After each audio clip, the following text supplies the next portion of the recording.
Apophis ఇప్పటి వరకు సైంటిస్టులు కనిపెట్టిన అత్యంత ప్రమాదకరమైన ఆస్టరాయిడ్. ఇది 2029లో మన భూమికి చాలా దగ్గరగా, అంటే 32,000 కిలోమీటర్స్ దూరం నుండి వెళ్తుంది. అంటే ఇది మన జియో స్టేషనరీ శాటిలైట్స్ తిరిగే ఆర్బిట్స్ కంటే ఇంకా కిందుగా వెళ్తుంది అన్నమాట. ఆ సమయంలో ఇది మనకు అత్యంత ప్రకాశవంతంగా కనిపిస్తుంది. ఈ దృశ్యాన్ని ప్రపంచవ్యాప్తంగా కొన్ని కోట్ల మంది ప్రజలు చూడవచ్చు. ఇలాంటి అరుదైన సంఘటనలు కొన్ని వేల సంవత్సరాలకు ఒకసారి మాత్రమే వస్తాయి. ఇక్కడ ఇంట్రెస్టింగ్ విషయం ఏమిటంటే, ఈ ఆస్ట్రాయిడ్ ని చాలా దగ్గరగా స్టడీ చేయడానికి నాసా ఒక స్పేస్ క్రాఫ్ట్ ని పంపించింది. అయితే ఇక్కడే మీకు ఒక డౌట్ రావచ్చు. ఈ ఆస్ట్రాయిడ్ ని స్టడీ చేయడానికి గ్రౌండ్ బేస్డ్ టెలిస్కోప్స్ ఉన్నాయి కదా, ప్రత్యేకంగా ఒక స్పేస్ క్రాఫ్ట్ ని నాసా ఎందుకు పంపించింది అని. అలాగే అపోఫిస్ వలన మన భూమికి పొంచి ఉన్న ప్రమాదం ఏమిటి లాంటి విషయాల గురించి ఈ వీడియోలో తెలుసుకోబోతున్నారు. ఫ్రెండ్స్, ఈ వీడియో చాలా ఇన్ఫర్మేటివ్ గా ఉండబోతుంది. ఈ వీడియోని ఎక్కడా స్కిప్ చేయకుండా లాస్ట్ వరకు చూసి ఇన్ఫర్మేషన్ నచ్చినట్లయితే ఒక లైక్ కొట్టండి. అలాగే మీరు గనక అవర్ యూనివర్స్ తెలుగు ఛానల్ కి ఫస్ట్ టైం వచ్చినట్లయితే సబ్స్క్రైబ్ చేసుకొని ఆల్ నోటిఫికేషన్ బటన్ యాక్టివేట్ చేసుకోండి. అపోఫిస్ ని 2004లో గుర్తించారు. అందుకని దీనికి 2004 MN4 గా పేరు పెట్టారు. దీని వెడల్పు 340 మీటర్స్ వరకు ఉంటుంది. దీనిని మొట్టమొదటిసారిగా గుర్తించినప్పుడు ఇది మన భూమికి 17 కోట్ల కిలోమీటర్ల దూరంలో ఉంది. అప్పటి నుంచి సైంటిస్టులు దీనిని అబ్జర్వ్ చేయడం మొదలు పెట్టారు. ఆ అబ్జర్వేషన్స్ ప్రకారం 2029లో అపోఫిస్ భూమిని ఢీకొట్టే ప్రాబిలిటీ 2.7% వరకు ఉందని సైంటిస్టులు తెలుసుకున్నారు. అందుకనే దీనిని అత్యంత ప్రమాదకరమైన ఆస్ట్రాయిడ్ గా సైంటిస్టులు పరిగణించారు. అప్పటి నుంచి ఈ ఆస్ట్రాయిడ్ అందరి దృష్టిని ఆకర్షించింది. అయితే ఆ తర్వాత చేసిన అబ్జర్వేషన్స్ లో ఇది 2029లో భూమిని ఢీకొనే ఛాన్స్ లేదని కనిపెట్టారు. కానీ ఈ ఆస్ట్రాయిడ్ 2029లో భూమికి దగ్గరగా వచ్చినప్పుడు గ్రావిటేషనల్ కీ హోల్స్ గుండా వెళ్తుంది అని కనిపెట్టారు. ఇక్కడ గ్రావిటేషనల్ కీ హోల్స్ అంటే అంతరిక్షంలో ఉండే ఒక చిన్న ప్రాంతం. ఈ ప్రాంతంలోకి వచ్చిన ఆస్ట్రాయిడ్ ని ఎర్త్ తన గ్రావిటీతో దాని ఆర్బిట్ ని మారుస్తుంది. దాంతో సరిగ్గా 7 సంవత్సరాల తర్వాత, అంటే 2036లో భూమిని ఢీకొడుతుందని కనిపెట్టారు. అయితే 2013లో రేడార్స్ ద్వారా ఈ ఆస్ట్రాయిడ్ ని మళ్లీ ట్రాక్ చేశారు. ఈ అబ్జర్వేషన్స్ ప్రకారం 2036లో ఎలాంటి ఇంపాక్ట్ ఉండదని, కానీ ఈ ఇంపాక్ట్ 2068లో ఉంటుందని కనిపెట్టారు. అయితే మార్చ్ 2021లో అపోఫిస్ భూమికి చాలా దూరంలో వెళ్ళింది. ఈ అవకాశాన్ని ఉపయోగించుకొని ఆస్ట్రోనమర్స్ శక్తివంతమైన రేడార్లతో దాని పాత్ని పరిశీలించారు. అప్పుడు వారికి ఒక విషయం తెలిసింది. అది ఏమిటంటే 2068లో కూడా ఈ ఆస్ట్రాయిడ్ వలన భూమికి ఎటువంటి ప్రమాదం లేదని కనిపెట్టారు. అంటే ఇంకో 100 సంవత్సరాల వరకు ఈ ఆస్ట్రాయిడ్ వలన భూమికి ఎటువంటి ప్రమాదం లేదని సైంటిస్టులు తేల్చి చెప్పేశారు. కానీ అదే సమయంలో సైంటిస్టులు ఒక విషయాన్ని మాత్రం మనం ఇగ్నోర్ చేయడానికి లేదని చెప్తున్నారు. అదే యార్కాస్కీ ఎఫెక్ట్. ఆస్ట్రాయిడ్ కి మరియు సోలార్ రేడియేషన్ కి మధ్య జరిగే ఇంటరాక్షన్ వలన యార్కాస్కీ ఎఫెక్ట్ ఏర్పడుతుంది.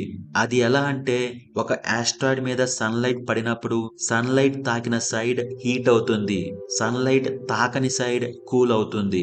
ఈ టెంపరేచర్ డిఫరెన్స్ వలన హీట్ రిలీజ్ అవుతుంది. దీని వలన ఆస్ట్రాయిడ్ మీద ఒక చిన్న ప్రెజర్ క్రియేట్ అవుతుంది. ఇది కాలక్రమేణా ఆస్ట్రాయిడ్ డైరెక్షన్ ను మారుస్తుంది. యార్కాస్కీ ఎఫెక్ట్ వలన అపోఫిస్ ఆర్బిట్ ని ఎగ్జాక్ట్ గా ట్రాక్ చేయడం సైంటిస్టులకు ఒక సవాలుగా మారుతుంది. ఇది భూమిని సమీపించే కొద్దీ దాని ప్రయాణం ఎటువైపు ఉంటుందో చెప్పడం సైంటిస్టులకు ఇంకా కష్టంగా అవుతుంది. అందుకనే ఈ ఎఫెక్ట్ వలన వచ్చే అనేక రకాల ట్రాజెక్టరీలను సైంటిస్టులు పరిగణలోకి తీసుకుంటున్నారు. అంతరిక్షంలో ఉండే ఇలాంటి ట్రాజెక్టరీస్ ని గ్రావిటేషనల్ కీ హోల్స్ అని అంటారు. వీటి గుండా ఆస్ట్రాయిడ్ ప్రయాణించినప్పుడు ఎర్త్ గ్రావిటీ దాని పాత్ని బెండ్ చేస్తుంది. దాంతో ఈ ఆస్ట్రాయిడ్ ఫ్యూచర్ లో భూమిని ఢీకొడుతుంది. అందుకని సైంటిస్టులు గ్రౌండ్ బేస్డ్ టెలిస్కోప్స్ మరియు రేడార్లను ఉపయోగించి ఈ ఆస్ట్రాయిడ్ కి సంబంధించిన అనేక రకాల మెజర్మెంట్స్ తీసుకుంటున్నారు. యార్కాస్కీ ఎఫెక్ట్ వలన ఈ ఆస్ట్రాయిడ్ తన ఆర్బిట్ నుండి నెమ్మదిగా బయటకు డీవియేట్ అవుతున్నట్లు తెలుసుకున్నారు. ఒకవేళ ఇదే కొనసాగితే 2068 లో ఇది మన భూమిని ఢీకొట్టకుండా ఉండదు అని సైంటిస్టులు ఖచ్చితంగా చెప్పలేకపోతున్నారు. అంటే ఇంకో 50 సంవత్సరాలలో ఈ ఆస్ట్రాయిడ్ మన భూమిని ఢీకొట్టే అవకాశం ఉందన్నమాట. అలాగే యార్కాస్కీ ఎఫెక్ట్ అనేది ఆస్టరాయిడ్ కాంపోజిషన్ బట్టి, ఆస్టరాయిడ్ టెంపరేచర్ ని బట్టి, అలాగే స్టెల్లార్ విండ్ బట్టి కూడా ప్రభావితం అవుతుంది. అందుకని ఈ ఆస్టరాయిడ్ ని ఎగ్జాక్ట్ గా ట్రాక్ చేయాలంటే దానిని చాలా క్లోజ్ గా పరిశీలించాలి. ఇక్కడే మనకు నాసాకి సంబంధించిన ఒసిరిస్ ఎపెక్స్ మిషన్ గుర్తుకు వస్తుంది. ఈ స్పేస్ క్రాఫ్ట్ ని 2016 లో లాంచ్ చేశారు. అప్పుడు దీని మెయిన్ ఆబ్జెక్టివ్ బెన్ను ఆస్ట్రాయిడ్ నుండి శాంపుల్స్ ని కలెక్ట్ చేసి భూమి మీదకు తీసుకురావడం. అప్పుడు ఈ మిషన్ ని ఒసిరిస్ రెక్స్ అనే పేరుతో లాంచ్ చేశారు. అక్టోబర్ 20, 2020న ఇది బెన్ను ఆస్ట్రాయిడ్ ని విజయవంతంగా టచ్ చేసి శాంపుల్ ని ఒక క్యాప్సూల్ లో కలెక్ట్ చేసింది. ఆ తర్వాత ఆ క్యాప్సూల్ ని సెప్టెంబర్ 24, 2023న భూమికి తీసుకొచ్చింది. భూమి మీద ఒసిరిస్ రెక్స్ టీమ్ ఆ శాంపుల్స్ ని కలెక్ట్ చేసింది. ఇప్పటి వరకు అంతరిక్షం నుండి భూమి మీదకు తీసుకొచ్చిన అతిపెద్ద బెన్ను శాంపుల్ ఇది. క్యాప్సూల్ ని భూమి వాతావరణంలోకి వదిలిన వెంటనే స్పేస్ క్రాఫ్ట్ ప్రయాణం మళ్లీ మొదలైంది. ఈసారి మిషన్ పేరు ఒసిరిస్ ఎపెక్స్. ఇక్కడ ఒసిరిస్ ఎపెక్స్ అంటే origins, spectral interpretation, resource identification and security, Apophis explorer. ప్రస్తుతం ఈ స్పేస్ క్రాఫ్ట్ అపోఫిస్ ని చేరుకునే మార్గంలో ఉంది. ఏప్రిల్ 13, 2029న అపోఫిస్ భూమికి అత్యంత దగ్గరగా వస్తుంది. ఆ సమయంలో ఈ స్పేస్ క్రాఫ్ట్ ఎర్త్ గ్రావిటీని ఉపయోగించుకొని ఆస్ట్రాయిడ్ చుట్టూ తిరిగే ఆర్బిట్ లోకి ఎంటర్ అవుతుంది. ఇది 18 నెలల పాటు అపోఫిస్ ని డీప్ గా స్టడీ చేస్తుంది. విలువైన డేటాను సేకరిస్తుంది. అయితే బెన్ను ఆస్ట్రాయిడ్ విషయంలో చేసినట్లుగా ఒసిరిస్ ఎపెక్స్ మిషన్ అపోఫిస్ నుండి ఎలాంటి శాంపుల్స్ ని కలెక్ట్ చేయదు.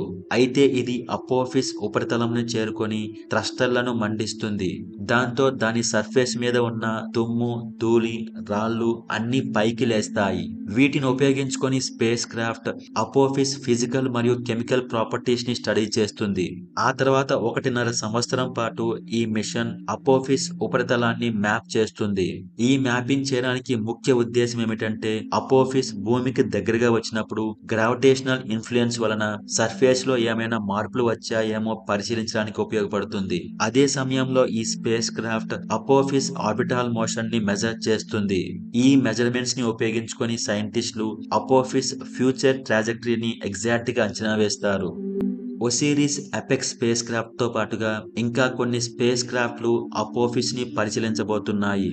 మిలో స్పేస్ సైన్స్ ఇన్స్టిట్యూట్ ఒక స్మాల్ శాట్ మిషన్ ని స్టార్ట్ చేసింది. దీని పేరు అపోఫిస్ పాత్ ఫైండర్.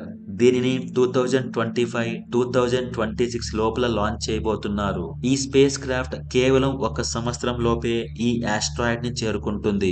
ఆ తర్వాత ఆస్ట్రాయిడ్ మీదుగా తిరుగుతూ క్లోజ్ గా పరిశీలిస్తుంది.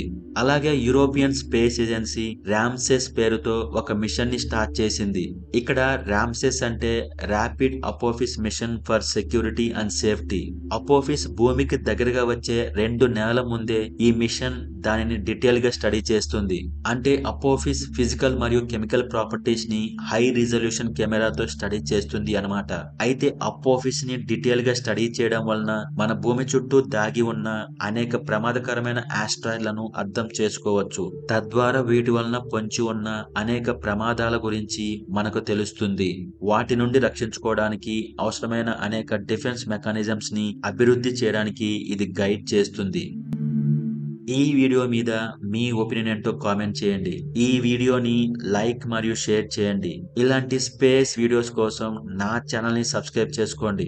నేను వీడియో పెట్టిన వెంటనే మీకు నోటిఫికేషన్ రావాలంటే సబ్స్క్రైబ్ చేయగానే పక్కనే వచ్చే బెల్ ఐకాన్ క్లిక్ చేసి ఆల్ నోటిఫికేషన్ బటన్ యాక్టివేట్ చేసుకోండి. Thank you.